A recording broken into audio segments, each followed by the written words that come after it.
So do you have habits that hold you back? Well, look, sure, we all do.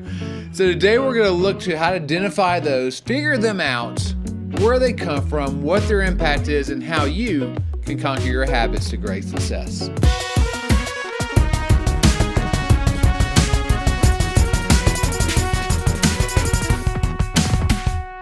I think most of us have aspirations or goals to do things like lose weight, become more fit, maybe secure your finances, have that financial security. Maybe it's simply just having more time with friends and loved ones. And our bad habits get in the way of that. I know they certainly have gotten in the way of mine on occasion as I've working towards goal. They hinder your progress to get from where you are to where you want to be. So the first one is to get eyes on your habits. So we often think about our bad habits, right? And we think about how much they've kept us down, keep us from reaching our goals and our aspirations, but it's quite different to actually see them on paper. So take some time this week to write out those bad habits you have in your life and how long you've been doing them. Now, the next piece you want to do in this is to simply think about the impact that those things have had.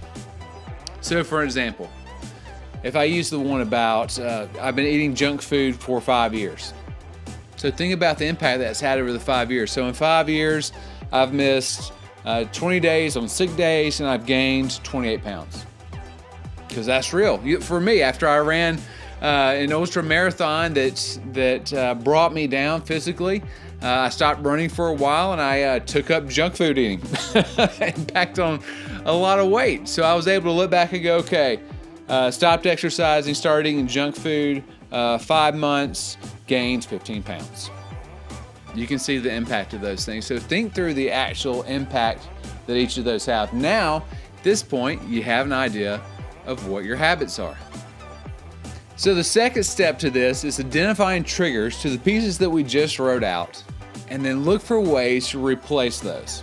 So for an example, for eating junk food, I'm not one to just jump in and just go whole hog on something. I'm more of a grazer. So at 4 o'clock, I found myself grazing till dinner and then after dinner as well for a few hours.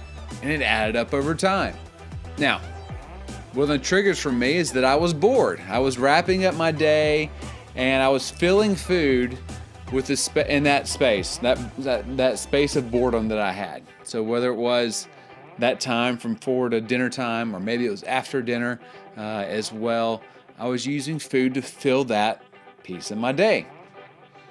Well, now that I knew that, I knew to put up barriers. So this is how I did that. I said, okay, after 7 o'clock, I'm not going to eat anything else for the rest of the evening. And I know I'm particularly vulnerable from 4 to 5:30, so I'm not going to eat anything during that time as well. And so I put some parameters in my life to do that. Now, I also filled it up with other things of making sure that I'm spending time with my wife during that time or my kids as well, so I'm not as bored as I was before. So there's one example. So look at the triggers that cause you.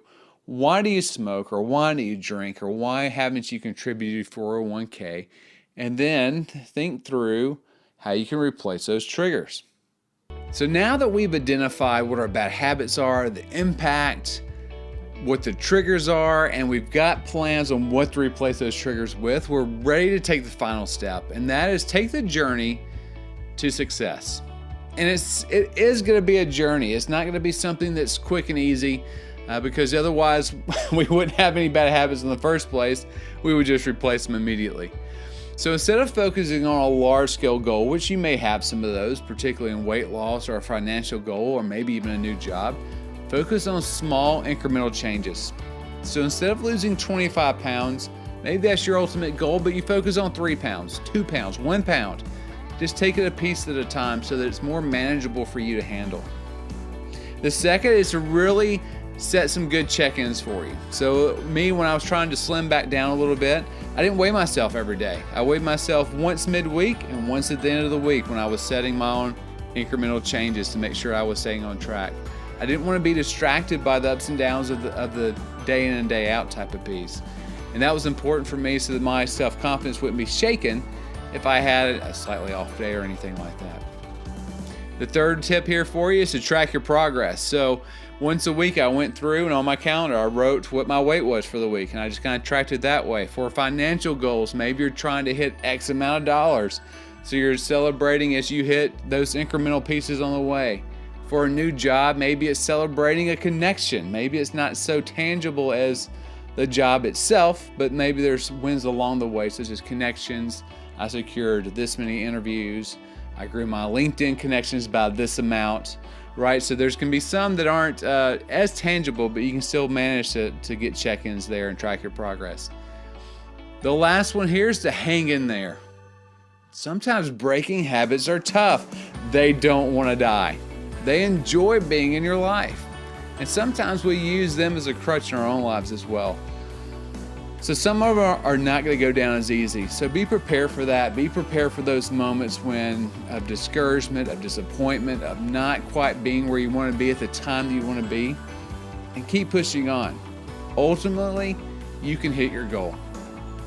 So that's our tips for how to think about the bad habits in your life and how to put them down in a funeral and create a better tomorrow.